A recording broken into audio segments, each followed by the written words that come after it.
Hello, you're watching McLaren Port Huron's Today's Health. I'm your host, Barb Winters. Our program today is about lung cancer, and joining us for this important discussion is board-certified pulmonary and critical care specialist, Dr. Michael Basha. Dr. Basha, welcome back to Today's Health. Thanks for having me back again. To set a framework, can you just tell us a little bit about the anatomy of the lung, and then what is lung cancer? Well, lung cancer basically is cancer that starts in the lung. It usually starts either in the bronchial air tubes or in the lung tissue, the lung parenchyma. And so it's a primary cancer involving the lung. And even though in women breast cancer is most common, and in men prostate cancer most common, lung cancer is the most deadliest of all the cancers. So how common is lung cancer? Well, in the United States, there's probably about 225,000 cases every year of lung cancer. And lung cancer deaths in the United States per year is about 155 to 160,000 people. So it's a significant problem in this country and worldwide. Well, you talked about it arising in the lung tissue. What causes it? Well, the primary risk factor for lung cancer is smoking. So smoking is the number one thing that we talk to patients about all the time, not only as it relates to lung disease such as emphysema and asthma and chronic bronchitis, but also for lung cancer. So it's very, very important if patients are smoking to get them to stop smoking, because that is by far the number one risk factor. What are the symptoms? Well, it's very interesting with lung cancer because early on, because lung cancer sometimes can be a very small nodule in the periphery of the lung, it sometimes will not have any symptoms at all initially, and that's the big problem with lung cancer. Sometimes it's very difficult to diagnose early on.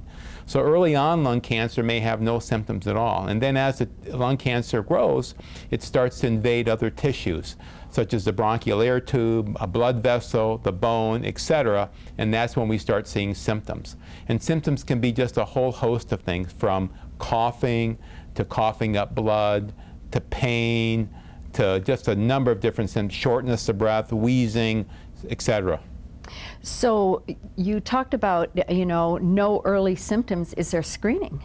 There is screening for lung cancer, and there's a recent study which really showed that something called low-dose CT scanning of the lungs in certain eligible patients is very useful in helping to reduce mortality from lung cancer by about 20%. So not everybody is a candidate for low-dose CT scanning. Patients have to be between 55 and 77 years of age. They have to have a history of at least 30 pack years of tobacco use, a pack a day for 30 years, for example. They have to be either current smokers or smokers within the last 15 years, and they have to not have any symptoms of lung cancer. So if those patients fit those criteria, they are candidates here at this hospital for low-dose CT scanning as a screening tool for lung cancer to detect lung cancer early and reduce mortality from lung cancer. So if someone's listening and they think, oh, I fit in that, what should they do? Well, they should contact their doctor and see if they can get scheduled for a low-dose CT scan here at McLaren Port Huron, which again, the benefit of the procedure is it reduces mortality from detecting lung cancers early by 20%. Can you prevent lung cancer? Well, the number one prevention is smoking cessation. So you have to really talk to the patients about stopping smoking. But there are other risk factors for lung cancer as well. For example, exposure to asbestos or to certain things like radon or arsenic or chromium or nickel. And also exposure to radiation can be a risk factor for lung cancer. So as long as you understand what the risk factors are and you try to avoid those, that would be important. Again, the number one risk factor, of course, is smoking. Are there different types of lung cancer? There are different types of lung cancer, and we might get into this a bit more, but broadly speaking, we divide lung cancers into small cell lung cancers, or what we used to call oat cell lung cancer, and non-small cell lung cancer. And that's a very important distinction because it really has a lot to do with prognosis, treatments which are available, and other things as well.